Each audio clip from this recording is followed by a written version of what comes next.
Dear students, आज हम इस लेक्चर में वेक्टर कैलकुलस के नए topic divergence of a vector function पढ़ेंगे।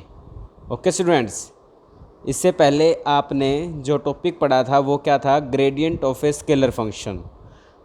ग्रेडियंट हमेशा एक स्केलर फंक्शन का निकलता है और डाइवर्जेंस हमेशा किसी एक वेक्टर फंक्शन का निकलता है। ओके स्टूडेंट्स, जब आप किसी भी फंक्शन का ग्रेडियंट निकालते हैं तो लास्ट रिज़ल्ट आपको क्या मिलता था बच्चों? एक वेक्टर क्वांटिटी मिलती थी। और जब आप डाइवर्जेंस किसी वेक्टर फंक्शन का निकालेंगे तो आपको लास्ट में क्या मिलेगा बच्चों? एक स्केलर क्वांटिटी मिलेगी। समझ गई? It is the difference between gradient and divergence. Okay, gradient किसी स्केलर फंक्शन का निकलता है और डाइवर्जेंस आपका किसी एक वेक्टर फंक्शन का निकलता है। ओके स्टूडेंट्स, तो इसमें क्या है कि divergence of a vector function, एक वेक्टर फंक्शन आपको दे रखा है और उसका हमें क्या निकालना है बच्चों? डाइवर्जेंस निकालना है। मान लेते हैं कि वो जो वेक्टर फंक्शन है उसको हम किससे रिप्रेजेंट कर लेते हैं? स्मॉल एफ से। एफ के ऊपर वेक्टर का सिंबल लगाकर ये किस चीज़ को रिप्रेजेंट करता है? एक वेक्टर फंक्शन को रिप्रेजेंट करता है। और हम मान लेते हैं कि एफ वेक्टर आपका किसके इक्वल है? F1i cap plus F2j cap plus F3 K cap. Okay, ये जो वेक्टर है आपके पास गिवन है, ये इस वेक्टर के पास क्या प्रॉपर्टी है कि यह एक डिफरेंशिएबल वेक्टर है। क्या है बच्चों? ये एक डिफरेंशिएबल है, मतलब हम इसका डेरिवेटिव कर सकते हैं। तो F vector be a differentiable vector point function where जहाँ पर F1, F2, F3 जो ये आई कैप के साथ आपको F1, F2 और F3 दिख रहे हैं, ये आपके पास क्या है? These are the function of x y and z. Okay students, यहाँ तक समझ में आया? एफ आपके पास कोई भी एक वेक्टर है in term of F1i plus F2j plus में F3k। ओके, तो then divergence of F vector. अब हमें क्या बात कर रहे हैं? हम डाइवर्जेंस ऑफ एफ वेक्टर की बात कर रहे हैं। Then the divergence of F vector can be written as, आप इसको इस फॉर्म में भी लिख सकते हैं, DIV वेक्टर। मतलब इसको हम क्या रीड करेंगे बच्चों? इसको हम रीड करेंगे डाइवर्जेंस ऑफ एफ वेक्टर। और इसको हम इस सिंबल के द्वारा भी रिप्रेजेंट कर सकते हैं, डेल डॉट में एफ वेक्टर। ओके, ये चीज़ आपको ध्यान देनी है। बहुत सारे बच्चे अक्सर एग्जाम में ग्रेडियंट वाले क्वेश्चंस पे तो डाइवर्जेंस अप्लाई कर देते हैं और डाइवर्जेंस वाले क्वेश्चंस पे ग्रेडियंट अप्लाई कर देते हैं। ठीक है, इस चीज़ पे थोड़ा कंसंट्रेट करना है कि ग्रेडियंट तो हमेशा किसी स्केलर फंक्शन पर निकलेगा और डाइवर्जेंस हमेशा वेक्टर फंक्शन पर निकलता है। ठीक है, अगर आप ग्रेडियंट की बात करते हो तो ग्रेडियंट में आपके पास क्या होता है? डेल एफ वेक्टर होता है, अगर हम ग्रेडियंट की बात करते हैं। अगर हम डाइवर्जेंस की बात करते हैं तो आपके पास बच्चों डेल डॉट एफ वेक्टर की बात करते हैं। किसकी बात करते हैं? डेल डॉट एफ वेक्टर की बात करते हैं। समझ गए ना? ग्रेडियंट एक में बीच में डेल और एफ के बीच में कोई भी ऑपरेटर नहीं होता और इसके बीच में क्या होती है बच्चों? एक डॉट प्रोडक्ट होती है डाइवर्जेंस की फॉर्म में। ये थोड़ा ध्यान रखना है। ओके स्टूडेंट्स, तो डाइवर्जेंस ऑफ एफ वेक्टर को हम किस सिंबल से रिप्रेजेंट कर सकते हैं? Del dot F vector. या तो आप DIV divergence of F vector लिख दीजिए, या आप उसको क्या लिख सकते हैं? Del dot F. Okay, dot का मतलब किससे है बच्चों? यहाँ पर डॉट का मतलब यहाँ पर डॉट प्रोडक्ट से है, सिंपल मल्टीप्लिकेशन से नहीं है। ओके, तो थस डाइवर्जेंस ऑफ एफ को क्या लिख सकते हैं हम? Del dot F. और डेल के बारे में आपको पहले पता है, डेल ऑपरेटर क्या होता है? आई कैप के साथ करली by curly x, J cap के साथ करली बाई करली वाई और के कैप के साथ करली बाई करली जेड। ये क्या होता है आपके पास बच्चों? Del operator. बीच में आपके पास क्या है? डॉट प्रोडक्ट है और साथ में एफ वेक्टर है। एफ वेक्टर आपका F1i प्लस F2j प्लस में F3k है। डॉट प्रोडक्ट करनी है बच्चों आपको, इसके साथ क्या करनी है? Dot product. डॉट प्रोडक्ट करने का रूल आपको पता है, आई कैप के साथ डॉट प्रोडक्ट करने पर 1 बनेगा, बाकी जे कैप और के कैप के साथ डॉट प्रोडक्ट करने पर आई की 0 बनता है। समझ गए ना? तो अब जब आप आई कैप के साथ डॉट प्रोडक्ट करेंगे तो आपके पास आ जाएगा करली F1 बाई करली एक्स और आई कैप डॉट आई कैप बनेगा, बट वो क्या होता है? 1 हो जाता है। ठीक है ना? इसी टाइप से जे कैप वाली टर्म से डॉट प्रोडक्ट करेंगे तो वो बन जाएगा करली F2 बाई करली वाई, और के कैप की के कैप वाली टर्म के साथ डॉट प्रोडक्ट करेंगे तो वो बन जाएगा करली F3 by curly Z। Okay, तो डाइवर्जेंस ऑफ F वेक्टर क्या आ जाता है, F1 करली F1 बाई करली X प्लस करली F2 बाई करली Y प्लस करली F3 बाई करली Z। तो that is the formula for divergence of a vector function. Divergence of a vector function से F vector is equal to curly F1 by करली X plus करली F2 by करली Y plus में करली F3 by curly Z। Okay, कुछ special note हैं। ये कहता है कि अगर किसी भी वेक्टर का डाइवर्जेंस अगर ज़ीरो आ जाए, कहते हैं vector F is said to be solenoidal.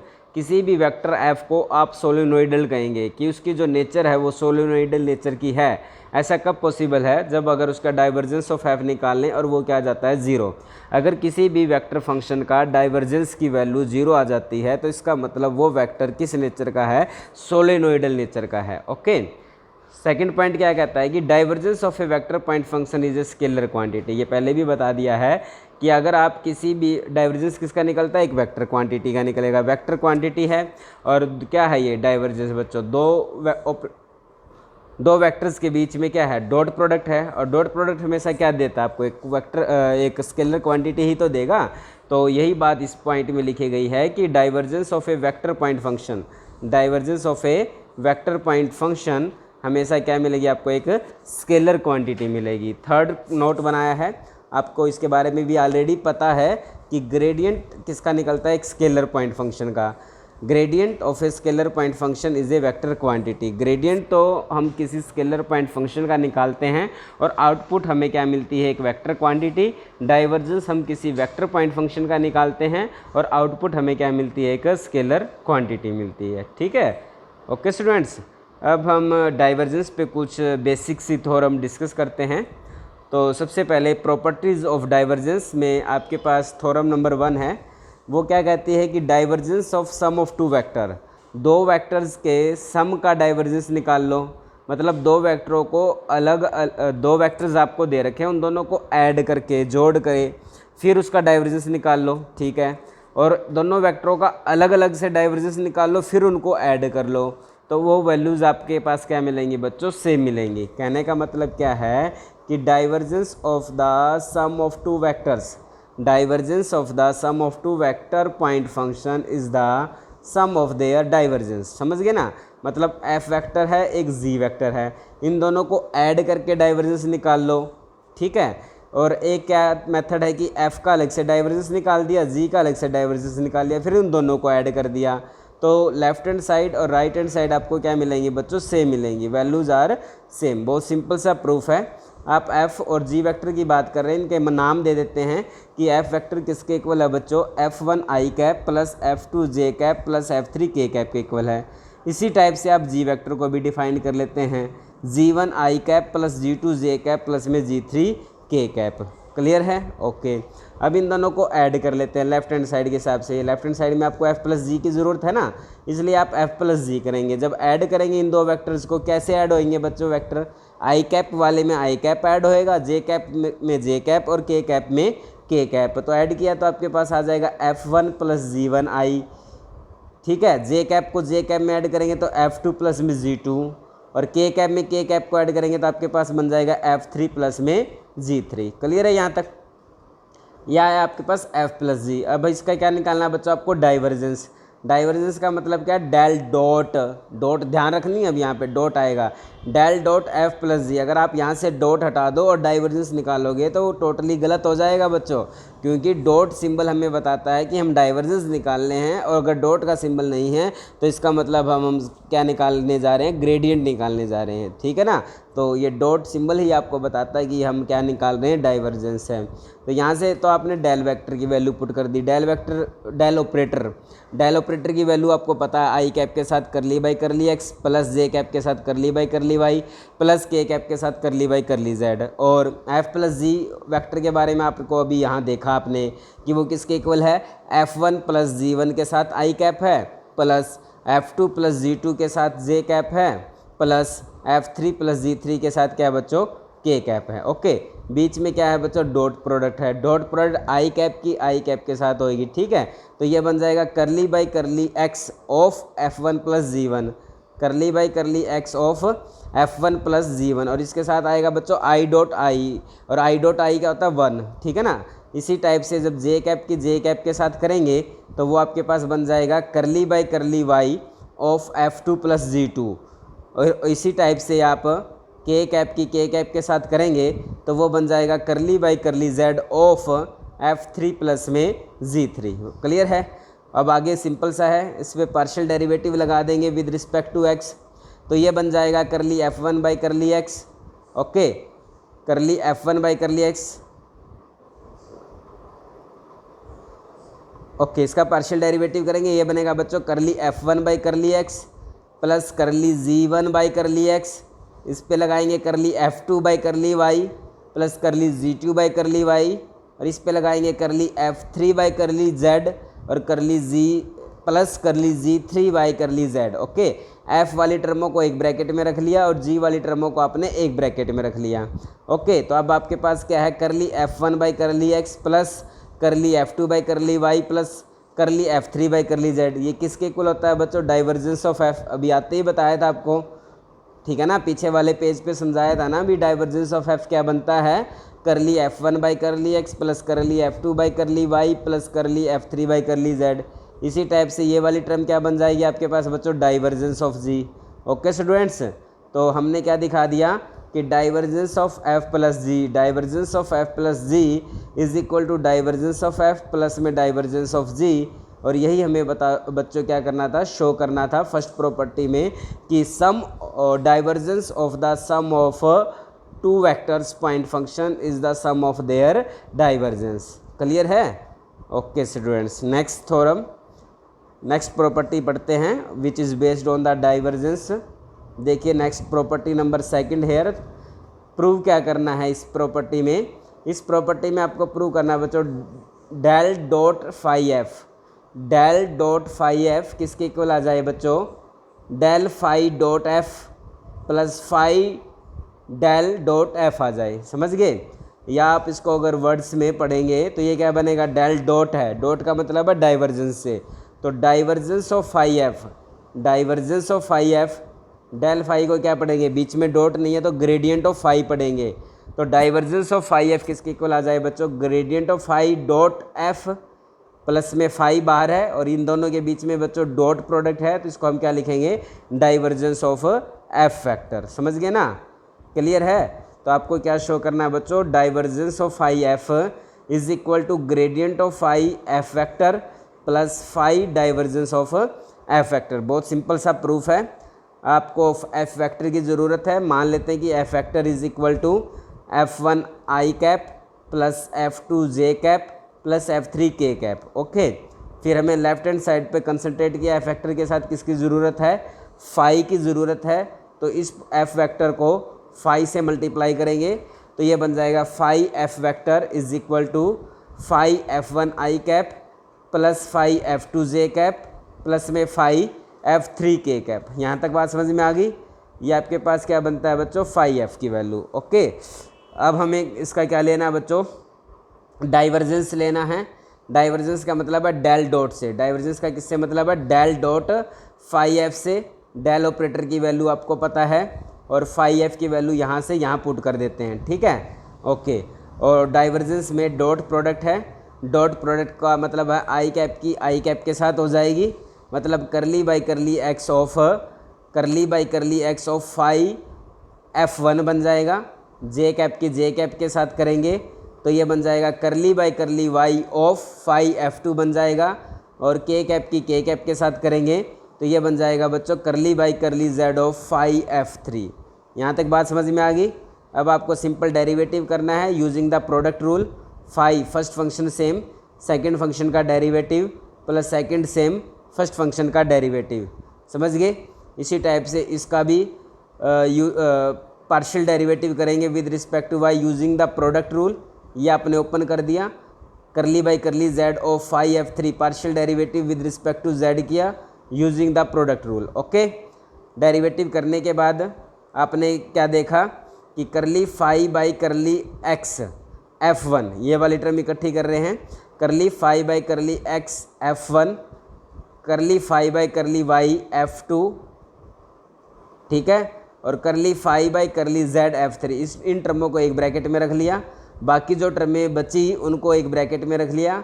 बचा क्या, फाई करली F1 by curly x, phi करली F2 by curly Y, phi करली F3 बाई करली जेड। यहाँ तक बात समझ में आ गई? ओके स्टूडेंट्स, अब आपने क्या देखा कि ये जो ब्रैकेट में टर्म्स है, इस टर्म को हम क्या भी लिख सकते हैं, हम इस टर्म को ऐसे भी लिख सकते हैं, curly phi by curly X I cap, curly phi by curly Y J cap, plus curly phi by curly Z K cap, dot में F1 I cap plus F2 J cap plus F3 K cap. क्या इस bracket को इस form में लिखा जा सकता है? लिखा जा सकता है। आप सोचिए कि जब आप आई कैप के साथ डॉट प्रोडक्ट करेंगे तो फर्स्ट टर्म क्या बनेगी, करली phi by curly x F1 बनेगा, ये भी तो यही है, करली phi by curly x F1। इसी टाइप से सेकंड टर्म क्या बनेगी, करली phi by curly Y F2 बनेगा, यही तो सेकंड टर्म है। इसी टाइप से थर्ड टर्म बनेगी करली phi by curly z F3, तो ये भी तो थर्ड टर्म है। समझ गए ना?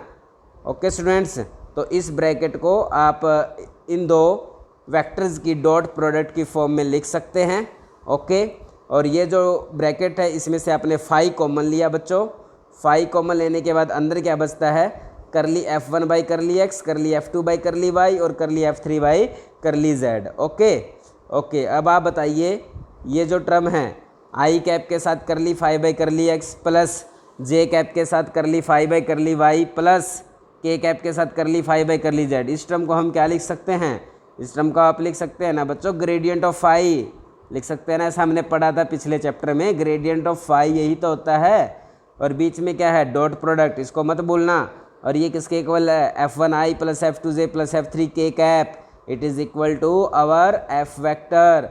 तो इसलिए हम इसको क्या लिख सकते हैं बच्चों, F वेक्टर। यहाँ तक समझ में आ गई? ये बन गया आपके पास gradient of phi dot F vector, plus में फाई, ये फाई सेम। और इसके बारे में अभी आते ही तो बताया है, करली F1 by curly x plus करली F2 by curly y plus करली F3 बाई करली जेड किसके इक्वल होता है बच्चों, ये डाइवर्जेंस ऑफ F के इक्वल होता है। बात समझ में आ गई ना?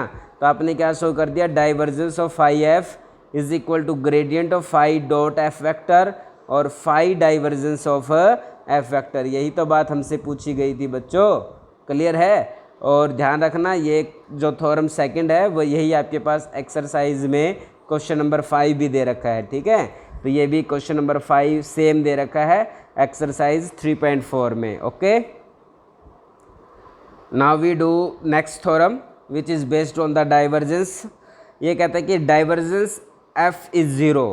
ये कहता है भी किसी भी वेक्टर F का डाइवर्जेंस 0 हो जाएगा इफ़ यदि F आपके पास क्या है, कांस्टेंट वेक्टर है। अगर F आपके पास कांस्टेंट वेक्टर है तो उस वेक्टर का डाइवर्जेंस हमेशा क्या मिलेगा बच्चों, 0। तो इसका मतलब every constant vector is a solenoidal vector. आपको पता है ना, अगर किसी भी वेक्टर का अगर डाइवर्जेंस 0 आ जाता है तो हम उसको क्या बोल देते हैं, सोलेनोइडल बोल देते हैं, ठीक है? तो किसी भी कांस्टेंट वेक्टर का डाइवर्जेंस हमेशा क्या होएगा, 0 होएगा। ये हमें शो करना है। दैट इज हमें क्या प्रूव करना बच्चों, divergence of F vector is equal to 0 if F is a constant vector. Simple सा प्रूफ है। डाइवर्जेंस ऑफ F के बारे में आपको पता है, डेल डॉट F, ये डेल ऑपरेटर होता है, ये F वेक्टर है। जब आप इसको ओपन करेंगे तो ये बन जाता है करली F1 by curly x plus करली F2 by curly y plus करली F3 बाई करली जेड। ये बच्चों क्या आ जाता है आपके पास, divergence of F vector. Okay students, okay. अब आपसे कहा गया है कि F is a constant vector. अगर F कांस्टेंट वेक्टर है तो इसका मतलब जो F वेक्टर है F1 आई प्लस F2 जे प्लस F3 के इज ए कांस्टेंट वेक्टर। तो ये अगर कांस्टेंट वेक्टर है तो इसका मतलब F1 F2 F3 are independent on X Y and Z, ठीक है ना? अगर F कांस्टेंट वेक्टर है, अगर F आपके पास कांस्टेंट वेक्टर है तो उसके जो कंपोनेंट है वो भी क्या होंगे बच्चों, कांस्टेंट होंगे। F वेक्टर कांस्टेंट है तो उसके कंपोनेंट भी क्या होंगे, कांस्टेंट होंगे और इसका मतलब उसके component are independent on x y and z. तो इसका मतलब कर ली f1 बाई कर ली x, कर ली f2 बाई कर ली y और कर ली f3 बाई कर ली z क्या हो जाएगा बच्चों, 0 के इक्वल हो जाएगा, क्योंकि f आपके पास क्या है, f तो कांस्टेंट वेक्टर है, f हमारे पास क्या है बच्चों, कांस्टेंट वेक्टर है। तो आपने क्या देखा कि कर ली f1 बाई कर ली x, कर ली f2 बाई कर ली y और कर ली f3 बाई कर ली z क्या हुआ आपके पास 0। तो ये पूरी टर्म क्या हो जाएगी 0। तो हमने क्या शो कर दिया कि divergence of f vector is equal to 0। और ऐसा कब प्रूव किया हमने, जब f आपके पास क्या था, कांस्टेंट वेक्टर। अगर f हमारे पास क्या है बच्चों, कांस्टेंट वेक्टर है, तो आपके पास क्या होगा कि f1, f2 और f3 ये भी क्या रहेंगे, कांस्टेंट। कांस्टेंट का मतलब है these are independent on x y and z। तो इसका मतलब कर ली f1 बाई कर ली x, कर ली f2 बाई कर ली y और कर ली f3 बाई कर ली z क्या आ जाएगा 0। तो इसका मतलब divergence of f is equal to 0, hence the proof. Okay students, और इससे नेक्स्ट लेक्चर में हम एक्सरसाइज 3.4 को कंटिन्यू करेंगे। Okay students, bye, take care.